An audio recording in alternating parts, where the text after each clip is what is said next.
Poin selanjutnya yang ketujuh yang saya catat adalah mengenai citizen of the world.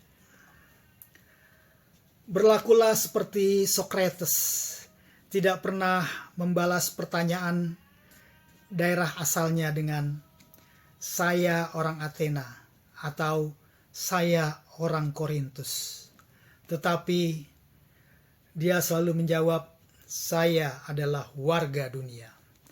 Epictetus Enchiridion. Lingkaran terdekat kita adalah keluarga, ayah, ibu, istri, anak, saudara. Kemudian di luarnya adalah lingkaran orang di desa, di kecamatan, dan di kota lainnya. Lebih besar lagi adalah orang-orang yang sebangsa kita. Kemudian makin besar adalah seluruh umat manusia. Kita menyapa siapapun dengan sahabat dan saudara.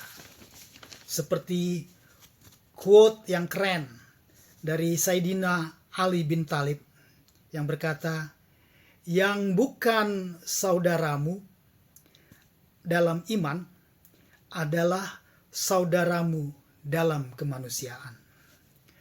Kewajiban utama kita adalah berbuat baik secara aktif tanpa membedakan siapapun. Oh, ternyata agamanya beda ya sama saya ya. Nggak jadi nolong deh saya. Refleksi untuk kita. Sampai di manakah kita saat ini sebagai individu? Apakah kita masih menyimpan kebencian dan dengki terhadap mereka yang kita anggap berbeda?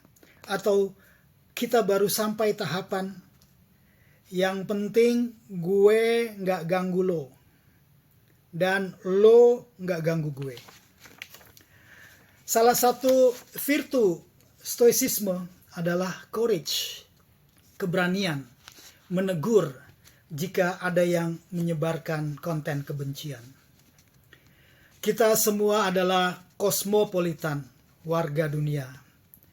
Kita semua berasal dari akar yang sama. Tidak ada alasan untuk membeda-bedakan suku, agama, ras, kebangsaan untuk bersikap manusia. Poin yang ke-8 yang saya catat tentang kematian.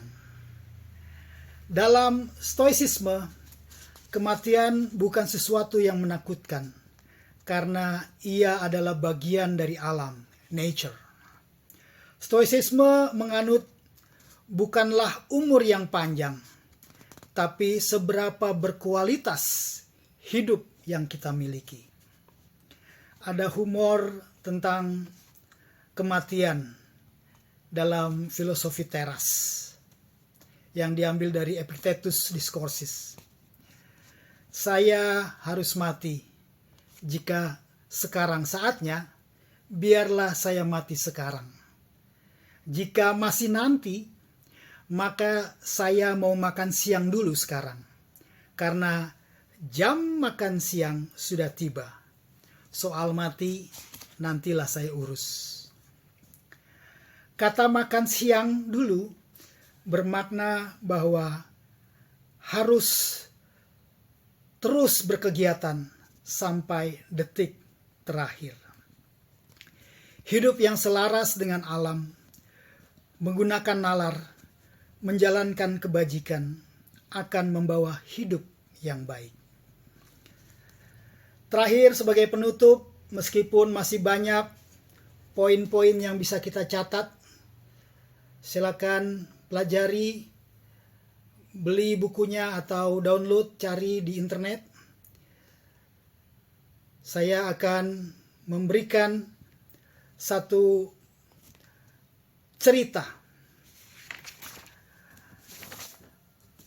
Saat Anda mencium anakmu dan istrimu, katakanlah pada dirimu sendiri bahwa kamu hanya mencium manusia, sehingga kamu tidak terganggu saat suatu ketika mereka meninggal dunia. Ini adalah kutipan Epictetus dalam buku Enchiridion yang sekilas terasa sadis. Nature manusia adalah fana, bisa mati.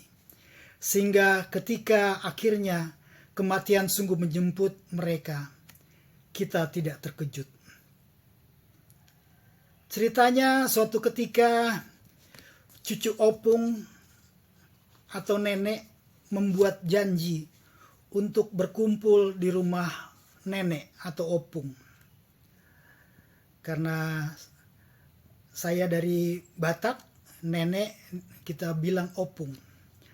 Akhirnya mereka berkumpul di rumah opung. Setelah bersalaman dengan opung dan cipika-cipiki, mereka ngobrol hanya 2-3 menit bersama opung. Lalu kemudian mereka sibuk dengan HP atau gadget-gadget lainnya. Karena di rumah opung internet providernya baru diganti oleh anaknya si opung, maka passwordnya juga diganti. Salah satu cucu berkata dan bertanya kepada si opung, "Pung, password wifi-nya apa?" Si opung menjawab, "Mau main sama opung atau main HP?" Mendengar jawaban yang seperti itu, bete juga cucu opung ini. Akhirnya cucu opung yang satu lagi bertanya, "Pung, password wifi-nya apa?" Kembali si opung menjawab, "Mau main sama opung atau mau main HP?" Mendapat jawaban yang sama, salah satu cucu yang paling besar akhirnya menghampiri anaknya si opung, yang dalam hal ini pamannya, atau dalam bahasa Batak disebut tulang. Dia bertanya, "Tulang, password wifi-nya apa?" Si tulang menjawab, "Mau main sama opung atau main HP?" Huruf kecil semua. Pesan Epictetus yang seperti diuraikan tadi bisa diekspresikan ulang menjadi, karena anak, istri, opung, orang-orang yang terkasih di sekitar itu fana atau mortal, maka hargailah setiap momen bersama mereka. Gunakan kebersamaan. Misalnya saat makan di warung makan bersama-sama keluarga atau restoran bersama-sama keluarga. Ya, pada saat makanan belum disajikan, sedang disiapkan, ada baiknya kita bercerita. Jangan sibuk main HP masing-masing. Bapak main HP, ibu main HP, anak-anak juga main HP.